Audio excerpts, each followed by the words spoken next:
Ngayon, ang inspirasyon ng ilang estudyanteng magtatapos ngayong taon, pinatunayan ng marami sa kanila na hindi hadlang ang katayuan sa buhay o ang edad para magtapos at matupad ang mga pangarap. Nakatutok si Cara David. Valedictorian sa kanyang high school si Shaina May Basierto ng Northern Samar. Nakatanggap pa siya ng iba't ibang medalya. Pero wala sa entablado ang kanyang ama. Mag-iisang taon na kasi itong nakakulong matapos mahulihan ng baril. Pinagbuti raw ni Shaina ang pag-aaral para sa kanyang ama at pamilya, lalo na't siya ang inaasahang mag-aahon ng kanilang kahirapan. Yung father kasama ko siya ngayon na umakyat sa stage.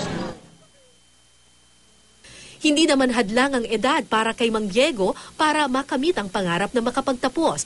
Sa edad na 57, siya ang pinakamatandang graduate ng Zamboanga City High School. Maaga raw siyang nagkapamilya kaya inuna muna niya ang edukasyon ng kanyang dalawang anak. Nang mapagtapos na niya sila sa pamamagitan ng pamamasada ng tricycle, mismong mga anak pa raw niya ang nag-udyok na bumalik siya sa pag-aaral. Pagtapos nila, gusto sila mag-aral ko, mas high school ako nag-graduate. Masaya kami. Itutuloy raw ni Mang Diego ang pag-aaral ng vocational course sa TESDA. Magtatapos na rin si Vichel Rubiso. 15 anyos lamang si Vichel nang mamasukan siyang kasambahay. Kusa siyang nangamuhan dahil meron siyang pinag-iipunan. Ang pangarap niyang makapagtapos sa kolehiyo. Anak ng isang kasambahay, maraming nagsabing imposibleng makatungtong ng kolehiyo si Vichel dahil sa taas ng tuition. Pero nagpursigi ang bata. May ipakita ko sa magulang ko na, nanay, tapos na po ako dun sa course na to. Gusto ko naman pong kayong tulungan, pati yung kapatid ko. 2,500 pesos kada buwan ang sweldo ni Vichel bilang kasambahay. Halos lahat nito, iniipon niya. 12,000 pesos kasi kada semester ang kanyang tuition. Yung 500 po, budget ko po sa sarili ko po. Tapos yung 2,000, tinatabi ko po siya.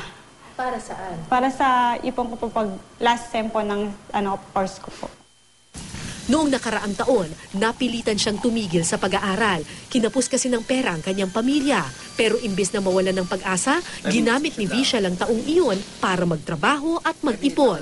Sumideline siya sa iba't ibang amo at nagtrabaho sa Cash for Work program ng munisipyo. At ngayon, nagbunga rin ang lahat ng paghihirap. Sa April 2, magtatapos si Vichel sa kursong Business Information Management. Huwag po silang susuko kasi pag sumuko sila parang sinabi nila na walang Panginoon na tutulong sa kanila. Kasi ako nga po na nag-stop, tumigil po. Eto na po, nakapag-ipon naman ako.